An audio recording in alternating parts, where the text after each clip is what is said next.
حضرت عمرو بن عاص رضی اللہ عنہ کے اسلام لانے کا بھی کچھ عجیب و غریب واقعہ ہے۔ حضرت عمرو بن عاص رضی اللہ عنہ فرماتے ہیں، جب ہم غزوہ خندق سے واپس آئے تو میں نے قریش کے ان لوگوں کو جمع کیا جو میری رائے سے اتفاق رکھتے تھے، میری مانا کرتے تھے اور میری بات کو سنا کرتے تھے۔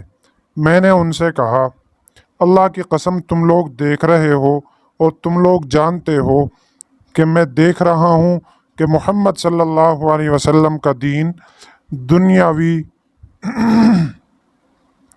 تمام دینوں پر بری طرح غالب آتا جا رہا ہے۔ مجھے تو ایک بات سمجھ میں آتی ہے، تم لوگوں کا اس کے بارے میں کیا خیال ہے؟ انہوں نے کہا، وہ کیا بات ہے؟ میں نے کہا، میرا خیال یہ ہے کہ ہم نجاشی بادشاہ کے پاس چلے جاتے ہیں اور وہیں رہا کریں گے۔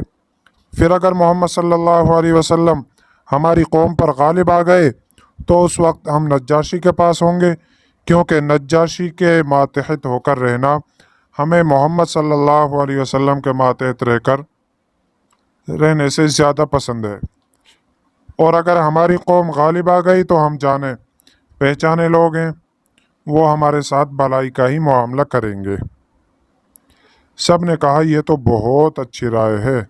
میں نے کہا، اس کو دینے کے لیے کچھ ہدیہ جمع کر لو۔ نجاشی کو ہمارے یہاں کے چمڑے کا ہدیہ سب سے زیادہ پسند تھا، چنانچہ ہم لوگوں نے یہاں کا تیار شدہ چمڑا بہت سارا جمع کر لیا۔ پھر ہم مکہ میں چلے اور اس کے بعد وہاں پہنچ گئے۔ اللہ کی قسم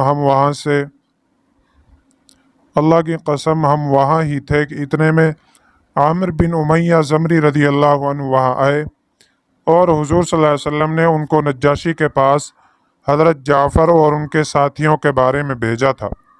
حضرت عمرو بن عاص رضی اللہ عنہ فرماتے ہیں کہ حضرت عامر بن امیہ نجاشی کے پاس ملنے گئے اور پھر وہاں سے باہر آئے تو میں نے اپنے ساتھیوں سے کہا، یہ عامر بن امیہ ہیں، اگر میں نجاشی کے پاس جا کر ان سے ان کو مانگ لوں اور وہ مجھے یہ دے دیں اور میں ان کی گردن اڑا دوں تو قریش یہ سمجھیں گے کہ میں نے محمد صلی اللہ علیہ وسلم کے قاصد کو قتل کر کے ان کا بدلہ لے لیا ہے۔ چنانچہ میں نے نجاشی کے دربار میں جا کر نجاشی کو سجدہ کیا جیسے میں پہلے کیا کرتا تھا۔ اس نے کہا، خوش آمدید ہو میرے دوست، اپنے علاقے سے میرے لیے کچھ ہدیہ لائے ہو؟ میں نے کہا، جی ہاں، ضرور لائے ہیں۔ اے بادشاہ، میں آپ کے لیے ہدیے میں بہت سے چمڑے لایا ہوں۔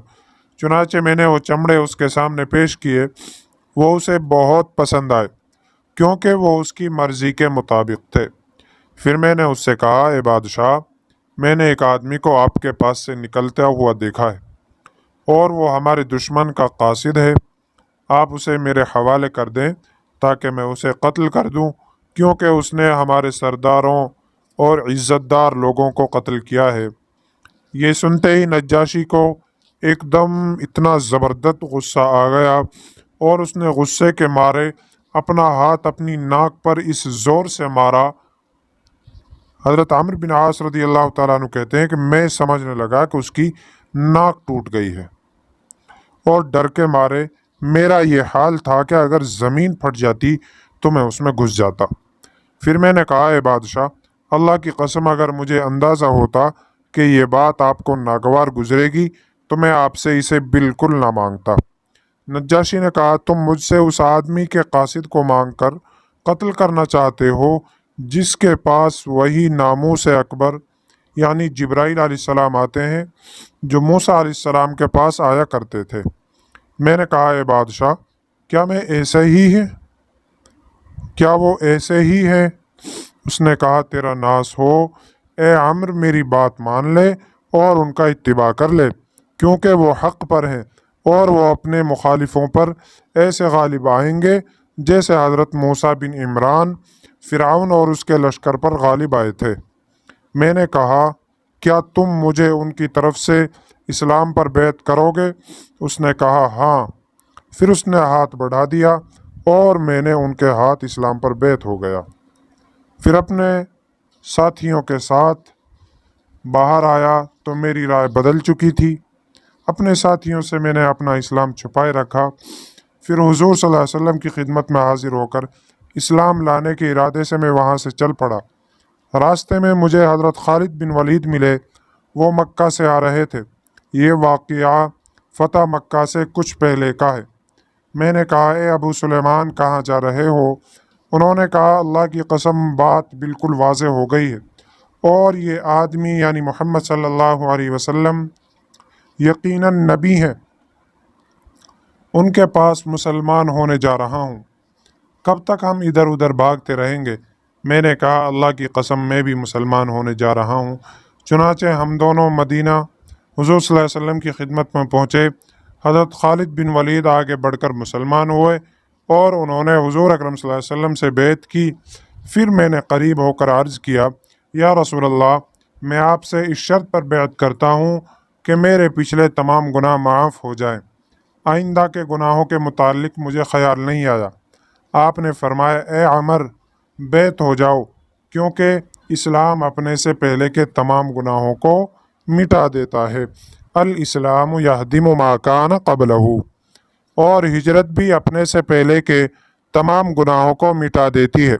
فرماتے ہیں کہ میں حضور صلی اللہ علیہ وسلم سے بیعت ہو گیا، پھر واپس ہو گیا۔ دوستو، اگر آپ کو ہماری ویڈیو اچھی لگے تو لائک شیئر ضرور کریں اور ہمارے چینل کو سبسکرائب ضرور فرما دیں تاکہ ہر نئی ویڈیو آپ تک پہنچ سکے۔ جزاک اللہ خیرا و احسن الجزاء۔ السلام علیکم ورحمۃ اللہ وبرکاتہ۔